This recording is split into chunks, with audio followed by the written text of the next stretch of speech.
बिस्मिल्लाहिर्रहमानिर्रहीम अस्सलामु अलैकुम वरहमतुल्लाहि वबरकातुहू। मून अकेडमी और रियाजी का उस्ताद यूट्यूब चैनल में आप सबको खुशामदीद। मैं हूं ग़ुलाम मुर्तज़ा। आज के इस वीडियो लेक्चर में मैं सरकारी हज 2026 का जो ऐड है उसके ऊपर वीडियो बनाऊंगा और इससे रिलेटेड जो भी अपडेट्स आई हैं उस पर बनाऊंगा, क्योंकि मैं इसके बाद आपको डाटा कलेक्शन फॉर्म के बारे में बताना चाहता हूं और उसकी कुछ इंस्ट्रक्शंस होती हैं कि बजाय इसके कि हम उनकी इंस्ट्रक्शंस की तरफ जाएं तो मैं इसमें आपको वो चीज़ें मेन जो पॉइंट्स हैं बता दूंगा ताकि आपका जो कंसेप्ट है वो क्लियर हो जाए। क्योंकि हमने जस्ट तैयारी करनी है तो तैयारी के पॉइंट ऑफ व्यू से ही हम इन चीज़ों को देखेंगे। तो सरकारी हज 2026 जो स्कीम है रजिस्टर्ड आज़मीन हज से पहले आइए पहले पाइए की बुनियाद पर पहली किस्त की वसूली।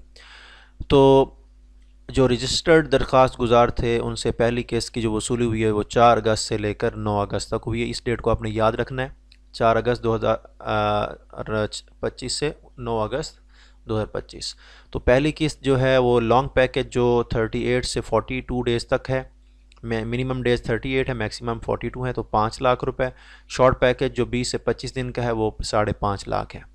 और जो गैर रजिस्टर्ड आज़मीन हैं उनसे दरख्वास्तों समेत पहली किस्त की वसूली 11 अगस्त था 16 अगस्त 2025।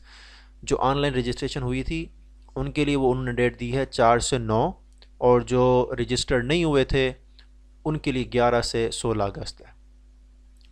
सरकारी हज स्कीम की निश्चित मुकम्मल होते ही अदायगी का ऑप्शन बंद कर दिया जाएगा।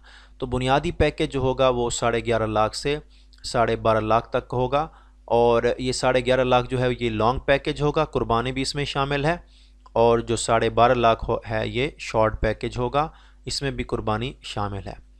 अब 11.5 लाख और 12.5 लाख के अलावा अगर आप कुछ और सहूलियात लेना चाहते हैं, जैसे डबल बेड की सहूलत लेना चाहते हैं, तो 2 अफराद की फैमिली है उसके लिए लागू होगा, तो 2 लाख पर हेड के हिसाब से उनको अलग देना पड़ेगा। यानी अगर कोई शॉर्ट पैकेज लेना चाहता है 11.5 लाख का, तो उसमें आप 2 लाख ऐड कर लें तो 13.5 लाख हो जाएगा।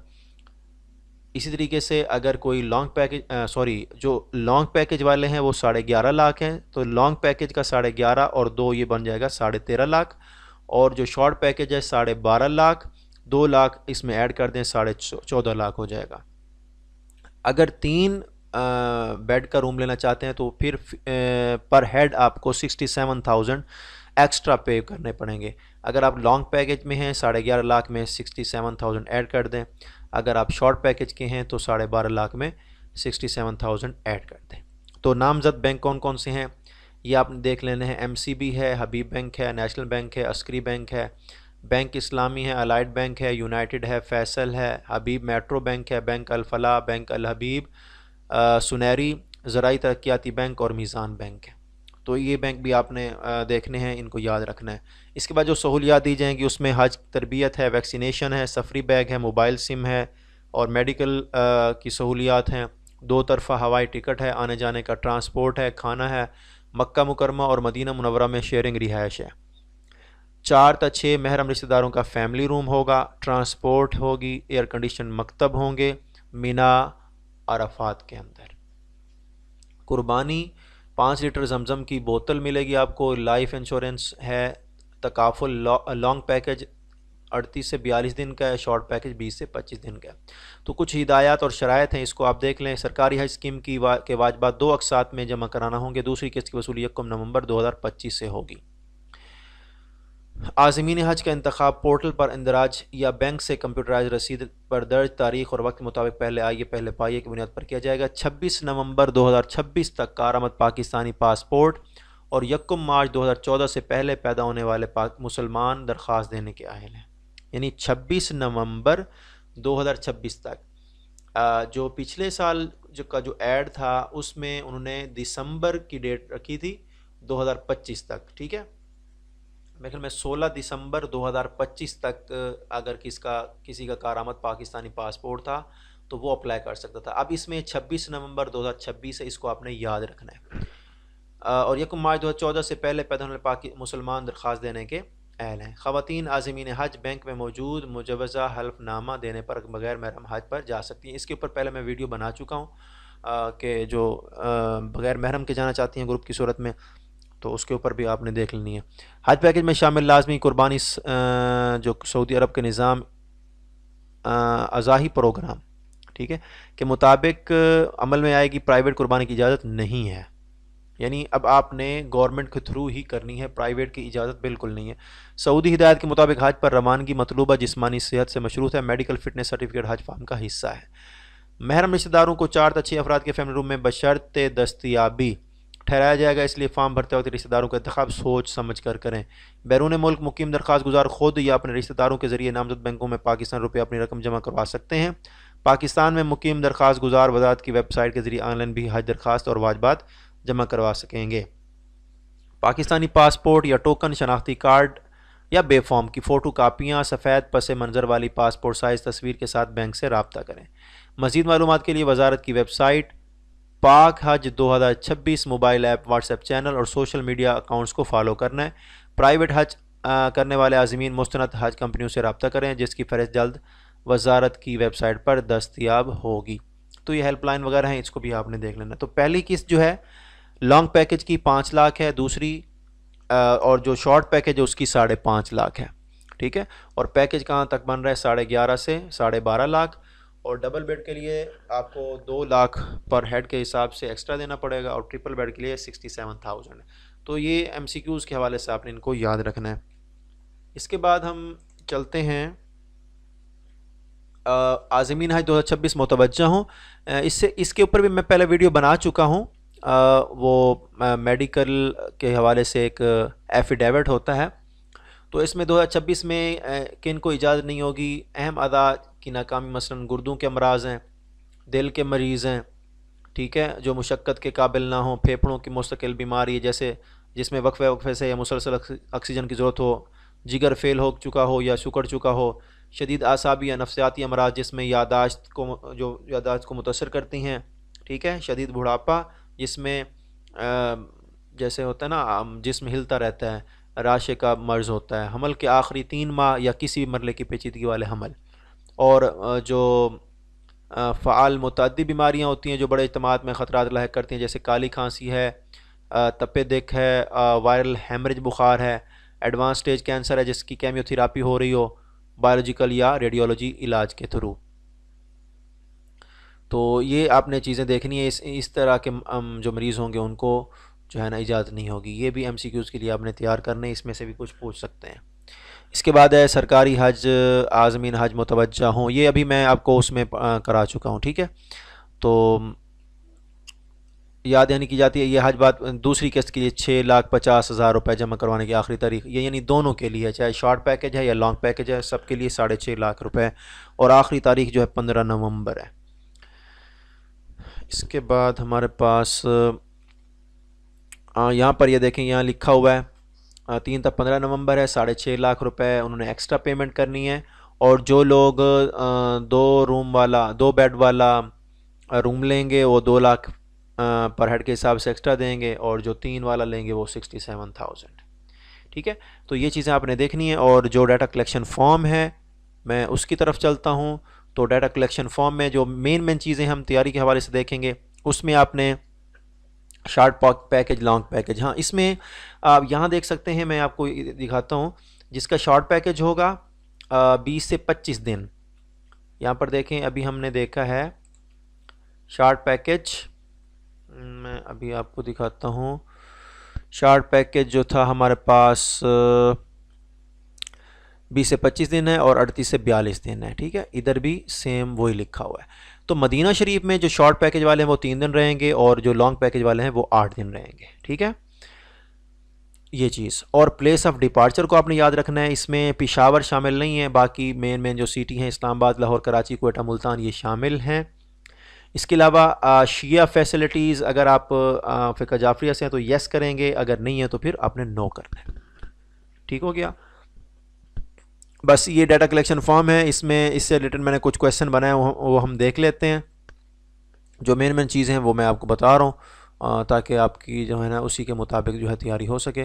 तो मैं अभी चलता हूँ, डॉक्यूमेंट जो हमने तैयार अभी किया है ये वाला डाटा कलेक्शन फॉर्म, और इसकी जो इंस्ट्रक्शंस थी वो मैंने आपको मोटी मोटी बता दी हैं, वो आपने देख लेनी है। अब हम जो है ना चलते हैं MCQs की तरफ। इसके MCQs हैं जी डाटा कलेक्शन फॉर्म के। द हज 2025 का एक डाटा कलेक्शन फॉर्म था, तो इसलिए यहाँ 2025 लिखा हुआ है, क्योंकि अभी 2026 है तो हम यहाँ 2026 को यूज़ करेंगे। यूज्ड फॉर पर्पज़ किसके लिए होता है? हज registration under scheme, government scheme, ठीक है। तो इसका ये ऑप्शन करेक्ट होगा, ये हम इसको सेलेक्ट करेंगे। The Islamic year mention in the form वो 1446 हिजरी है, इसको हम सेलेक्ट करेंगे। अभी जो हमारे पास जो डाटा आएगा 26 के लिए उसमें 1447 होगा, ठीक है। और what is required along with applicants photo light background. एक चीज़ और आपको बता दूं, अभी जो 2026 में उन्होंने दिया है वो वाइट बैकग्राउंड की बोल रहे हैं, ठीक है।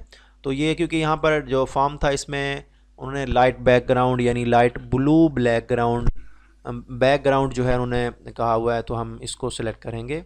उसके बाद है which of the following fields is auto generated. वो जो एप्लीकेशन नंबर होता है ना वो ऑटोमेटिक जो है ना वो जनरेट हो जाता है, ठीक है। वो ये देखें यहाँ पे ये ऑटो जनरेटेड हज एप्लीकेशन नंबर, तो ये ख़ुद ब खुद जो है ना ये जनरेट हो जाता है। इसको भी आपने हाईलाइट करना है, तो ये हमारा सी करेक्ट ऑप्शन होगा।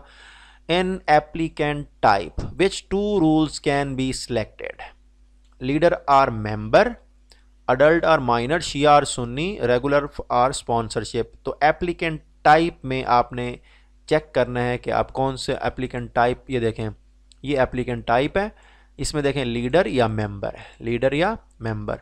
तो आप अगर लीडर हैं तो लीडर को सिलेक्ट करेंगे, अगर आप मेंबर है तो मेंबर को, तो लीडर आर मेंबर, ये हमारा करेक्ट ऑप्शन आएगा। इसके बाद छठे MCQs पे आते हैं। Which of the following option is not given for the place of departure. देखिए मैं आपको बोल रहा था कि इस तरह का MCQs आ सकता है। इस्लामाबाद भी शामिल है, कराची भी है, कोयटा भी है, रियाद यानी रियाज नहीं है, क्योंकि पाकिस्तान का हिस्सा नहीं है, तो ये प्लेस ऑफ डिपार्चर पाकिस्तान में नहीं है। इसके अलावा यहाँ पर पेशावर भी लिख सकता था, क्योंकि यहाँ पर आप देख सकते हैं इस्लामाबाद है, लाहौर है, कराची है, कोयटा है, मुल्तान है, लेकिन इसमें पेशावर नहीं है, तो आप इसको लिख सकते हैं, क्योंकि पेशावर वाले जो है ना इस्लामाबाद को यूज़ करते हैं, ठीक है। इस्लामाबाद प्लेस ऑफ डिपार्चर होता है उनका। What does regular and sponsorship refer to on the form. ये स्कीम को रेफर करता है कि रेगुलर स्कीम है या स्पॉन्सरशिप स्कीम है। तो टाइप्स ऑफ हज स्कीम्स, तो बी ऑप्शन इसका जो है ना करेक्ट ऑप्शन होगा। What is the duration range of stay option in case से सऊदी अरेबिया। 5 से 10 दिन, 15 से 25 दिन, 20 से 42, 50 से 70, तो 20 से 42 दिन। अब आप कहेंगे 20 से 42 दिन का क्या मतलब है? देखें जो शॉर्ट पैकेज है वो है 20 से 25 दिन का, और जो लॉन्ग पैकेज है वो है 38 से 42 दिन का। तो मिनिमम डेज जो है वो 20 हैं और मैक्सिमम जो है वो हमारे पास 42 है। तो इस हिसाब से क्या बनेगा 20 से 42 दिन।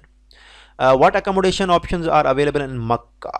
2-3 are sharing beds, 2-3 are sharing beds, ठीक है। तो इसमें 2 बेड वाला होगा, 3 बेड वाला होगा, या शेयरिंग में होगा, और 4 से 6 जो फैमिली वाले अफराद हैं वो भी शेयरिंग में ही आता है। तो इस तरीके से आप इसका ऑप्शन सेलेक्ट करेंगे। For Shia pilgrims which additional facility can be requested. महरम फैसिलिटीज़, स्पेशल हज visa, Shia facilities, medical quota. Shia facilities, ये मैं आपको बताऊं कि जब हम मीना की तरफ मूव करते हैं तो शिया जो हजरात होते हैं वो मीना नहीं जाते बल्कि अरफात जाते हैं, अरफात से मुज़दलिफ़ा, मुज़दलिफ़ा से फिर दोबारा वो मीना में आते हैं, डायरेक्ट मीना में नहीं जाते। तो ये उनके लिए जो शिया फैसिलिटीज़ होती हैं वो टिक करते हैं। यहाँ पर देखें, यहाँ पे येस करते हैं, ठीक है। इसके बाद हम आते हैं what must be attach to prove COVID vaccination. तो आपने क्या करना है, कोविड वैक्सीनेशन के लिए नादरा का सर्टिफिकेट आपने दिखाना है उनको कि हमने जो है ना वैक्सीनेशन करा लिया है। हाँ ये है, vaccinated against COVID, NADRA certificate to be attached, ठीक है। यहाँ देखें ये NADRA certificate to be attached, तो यस कोविड वैक्सीनेशन के लिए आपने कि आप वैक्सीनेटेड हैं तो नादरा का जो सर्टिफिकेट होगा वो आपने यहाँ पे इसको प्रोवाइड करना है, ठीक हो गया। अब आप कहेंगे जी मेडिकल रिपोर्ट होनी चाहिए थी या पासपोर्ट कॉपी से, नहीं जी नादरा सर्टिफिकेट वहाँ पे मेंशन है। इसके बाद है what is the minimum token amount shown on the form, वो है 200,000, ठीक है, 2 लाख, ठीक हो गया, 2 लाख। इस फॉर्म पे जो अभी हमारे पास जो मैंने अभी आपको ये दिखाए हैं, तो ये इसमें उन्होंने 5 लाख रुपए जो है ना शुरू से, क्योंकि दो किस्तें की हैं, पहले पिछले साल जो था वो 3 किस्तों में था, अब 2 किस्तें उन्होंने की हैं। तो इस हिसाब से पिछले साल से ये इस साल हज भी महंगा है, और इसलिए 5 लाख इन्होंने 2 किस्तें की हैं, पहली 5 लाख की है, दूसरी 6.5 लाख की है लॉन्ग पैकेज के लिए। शॉर्ट के लिए पहली 5.5 लाख थी, दूसरी 6.5 लाख की है, दोनों की बराबर है। इसके बाद आप लोग आ जाएं जी, which information is not optional? Profession, blood group, CNIC number, महरम information.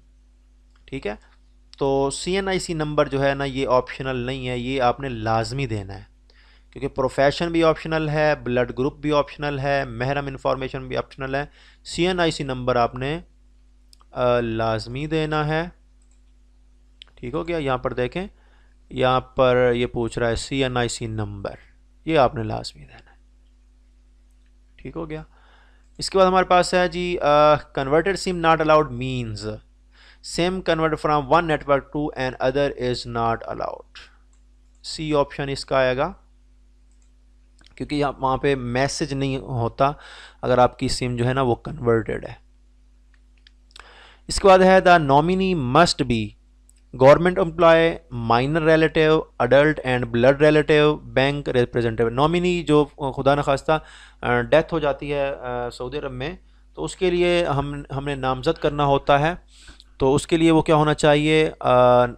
Adult and blood relative होना चाहिए, खूनी रिश्तेदार हो और बाले हो।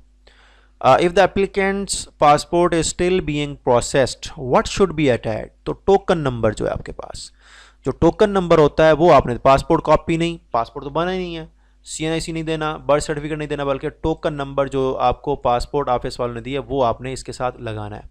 For which applicants is the helper information section meet? इसका मतलब है जो 80 साल से ऊपर लोग होते हैं, एजड लोग होते हैं, उनके लिए है। Disabled, sick and aged person, उसके लिए हेल्पर की ज़रूरत होती है, तो ये हम इसको हाईलाइट करेंगे। स्टूडेंट के लिए नहीं है, बैंक ऑफिशियल नहीं है, पिलग्रिम्स फ्रॉम अब्रॉड नहीं है, बल्कि disabled, sick and aged person. महरम information is required for which applicants? Male pilgrims, female, under age applicants, foreign pilgrims. तो फीमेल, क्योंकि फीमेल के लिए महरम की ज़रूरत होती है, तो यहाँ पर आपने इसको सेलेक्ट करना है। Which detail is required in bank account information? Bank account number और अकाउंट टाइटल, कि किसके नाम अकाउंट है और उसका अकाउंट नंबर, ये चीज़ देनी होती है। इसके बाद है, the passports date of issue and date of expiry must be left blank, entered as per NADRA record, enter as per passport. Passport के मुताबिक आपने इसको एंटर करना है। In case of minor under 18 years whose account is use for deposit? Father या guardian account. अगर कोई बच्चा जा रहा है हज पे जो 18 साल से कम है लेकिन 12 साल या उससे बड़ा है, तो उसके लिए अगर उसका अकाउंट नहीं बना हुआ तो फिर वो अपने वालिदैन का, यानी अपने वालिद का या गार्डियन का अकाउंट नंबर यूज़ कर सकता है। The instructions at the bottom of the form are written in which language? ये उर्दू में लिखी हुई है, यहाँ देखें, ये उर्दू में। इस तरह क्वेश्चन आएगा नहीं, लेकिन मैंने बना दिया है ताकि थोड़ा बहुत आपको आइडिया हो कि किस तरह के क्वेश्चन वो दे भी सकते हैं। What is the purpose of the reference number section in deposit information? ये बैंक ट्रैकिंग होती है, रेफरेंस नंबर के लिए बैंक ट्रैकिंग। तो ये बैंक ट्रैकिंग के लिए होता है रेफरेंस नंबर के उसने फ़ीस जमा करा दी है कि नहीं। इसके बाद है, the form header contains which government symbol? ये जो लोगो लगा हुआ है ये वाला, ये उसके बारे में पूछ रहा है। ये हमारे पास क्या है? गवर्नमेंट ऑफ पाकिस्तान का जो लोगो है वो उसको शो कर रहा है। What is the purpose of including a nominee?